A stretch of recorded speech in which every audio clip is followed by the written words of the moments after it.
berita, misal berita perceraian ya, perceraian antara artis siapa dengan siapa itu. Nah, biasanya dia sudah mewawancarai orang tersebut dan menanyakan apakah perceraian itu benar-benar terjadi atau tidak. Jadi di televisi itu biasanya sumber-sumber atau beritanya sudah relevan atau terpercaya. Nah, kita juga berperan dalam mencegah berita palsu. Yang pertama, kita bisa mencegah untuk tidak menyebarkan sembarangan informasi-informasi ketika kita belum mengetahui sumber yang jelas. Yang kedua, kita bisa mengedukasi kepada diri sendiri atau kepada orang lain tentang bahayanya berita hoax ini.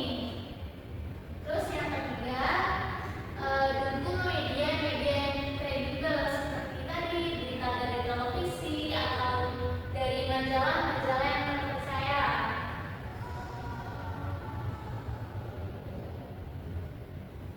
Oke, Rizka, boleh tolong Ibu untuk membacakan simpulan pada pembelajaran hari ini. Baik Ibu, berita palsu simpulan pada hari ini adalah berita palsu adalah ancaman nyata bagi masyarakat modern. Setiap individu memiliki tanggung jawab untuk menyaring dan memverifikasi informasi bersama. Kita bisa menciptakan ruang informasi yang lebih sehat. Oke, terima kasih ya Rizka. Jadi berita palsu ini dapat mengancam nyata bagi masyarakat. Jadi setiap individu ini memiliki tanggung jawab untuk menyaring dan memverifikasi informasi terlebih dahulu. Bersama-sama kita untuk dapat menciptakan informasi yang lebih sehat ya Nak. Sekian materi yang Ibu bisa disampaikan. Apakah ada yang ingin ditanyakan? Cukup Ibu. Oke, semua paham ya Nak?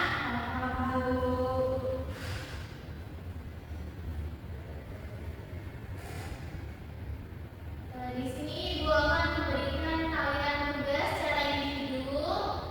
Kalian boleh menonton televisi di mana saja yang berisi berita ya Nak. Kalian catat 2 atau 3 berita apa saja yang sedang terjadi atau yang masih hangat diperbincangkan sekarang ini ya. Banyak kan biasanya berita-berita itu. Baik Ibu. Oke, nanti kalian bisa dokumentasikan pada saat kalian menonton TV. Kalian catat berita apa saja yang sedang terjadi sekarang ini dan sumbernya harus jelas.